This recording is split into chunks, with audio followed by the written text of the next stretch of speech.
What's up, freaks? This is just me, and today we're gonna be ranking the 8 mandatory poses of the mutant Nick Walker from worst to best. And we're gonna be considering the poses throughout the bodybuilder's whole career. But in this case, this is basically inappropriate. Nick has only done 4, I think, IFBB Pro shows in his entire life at this point, so I got a better idea. Let's instead try a little to take into consideration how I would expect he's gonna look in the poses in the upcoming years. So, let's move on and briefly introduce Nick Walker.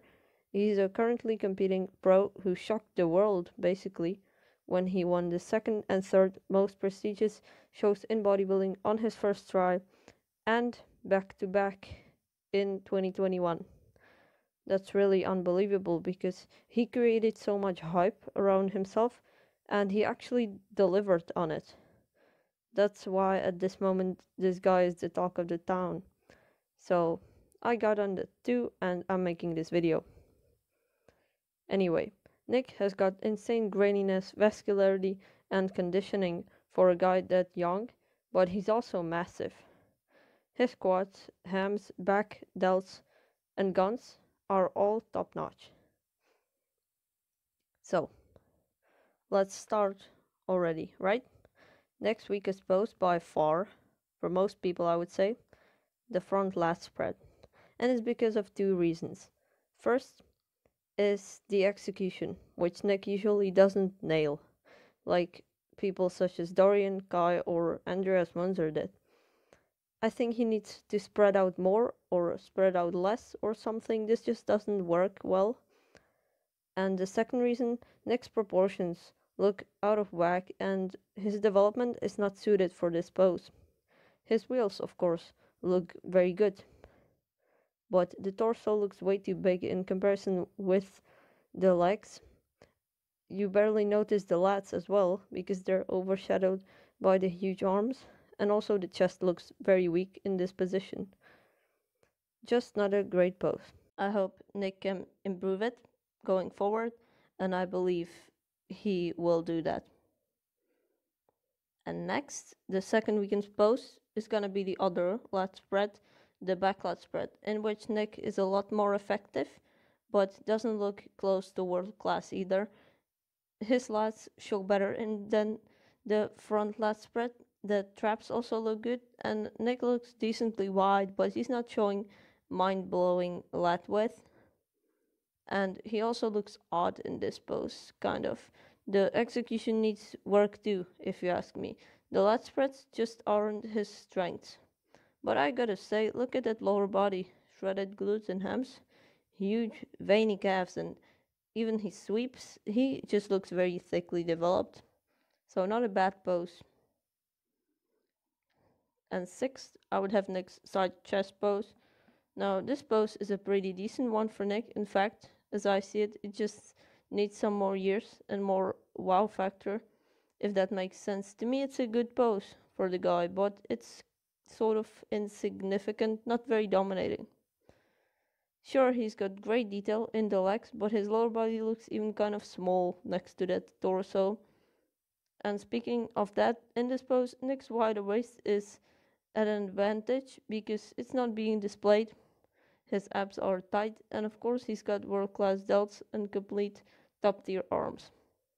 His chest wouldn't definitely hurt if it was a bit thicker. So let's move on to the fifth best Nick Walker pose, which is gonna be the Ebon Thigh for me.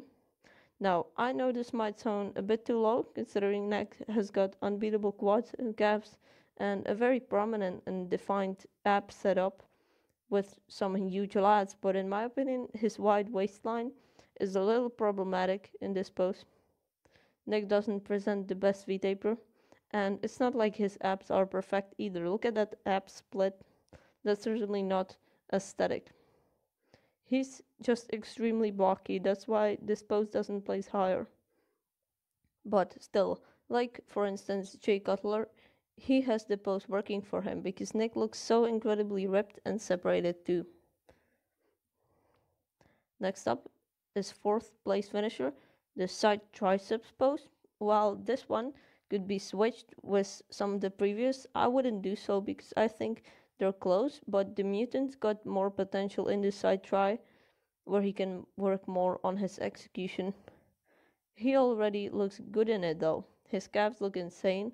That veiny one in the back is just a beautiful touch to the pose. The quad looks pretty detailed, and the midsection from the side, it has to be said the Mutant is not always controlling it to the full extent, but it never hangs or pokes out. It just looks a little on the thicker side, which it is. But he's got great ab development going for him. The chest looks pretty good, and the delts look awesome. And Nick has also got an amazing horseshoe and supports great biceps and forearm too. He actually reminds me of Dorian Yates in this pose with this execution, which is high praise for the guy. He looks quite incredible in it. He just needs to pay attention to his stomach and keep it in check, at least the way it looks nowadays. And do the top three. Third for me is the front double biceps pose. In this pose, Nick is stocky and he's of course got a wider waist, but he compensates with the sharp separated abs that look really good and give him an element of detail that a lot of other bodybuilders lack in this pose. He of course looks incredibly massive and conditioned, so vascular and grainy throughout the lower body. Look at the crazy quads and the calves too, he's not missing them. And then also amazing arms. Believe me, actually one of the top 20 sets of time, surely, as I see it, by far. He could make it to the top 10 if he keeps bringing them up. He's gifted with a peaky full biceps and a crazy tricep sweep, and I'm sure a great overall measurement too. And look at his forearms. He's truly a force. He's so complete and very strong in this pose in my eyes. And next, we got the second place finisher, which is gonna be the most muscular. Now for this pose, the chest development is important, and Nick doesn't have the best pecs, but take into consideration, neither did Kevin Levrone or even Phil Heath, who both have probably the two best, most muscular poses of all time. And another thing is, in my opinion, Nick's chest is eventually gonna catch up. It might take a while, but I don't think his chest development is a problem. He doesn't have a terrible chest. It just certainly wouldn't hurt if it was bigger to match his world-class arms and delts. He's just not chest dominant at all. It's not horrible, like completely flat or anything. And the arms and shoulders make up for it, like it was with Kevin, for instance. Look at the boulder delts and the full biceps and triceps. With the separated abs, and no need to talk about the lower body, he's just unreal in this pose. He's packed with muscle, and this is the most muscular, so what more do you really want? But first place, in my opinion, goes to the back double biceps, because Nick's got an unreal back. Look at his lats and traps. Mainly the thickness is out of the charts. He's got really insane good details too. And his limbs look unbelievable. The lower body with the hams and incredible sweeps and calves. And the awesome peaky biceps. Forearms to boot. He looks Mr. Olympia worthy in this pose if you ask me. Certainly if shows are one from the back. He's not the widest, but he doesn't need to be. The condition, mass, and definition is inevitable, just like it was with, for example, 7-time Mr. Olympia, the gift Phil Heath in this pose. He kind of reminds me of him, but when I think about it, they don't really look similar. Anyway, that's it for this video. What do you think about it? What's your opinion on Nick Walker and his potential, and which is the strongest mandatory? Do you agree with me? Thank you so much for watching. Don't forget to watch some Nick Walker videos and also like and subscribe. Enjoy the rest of your day.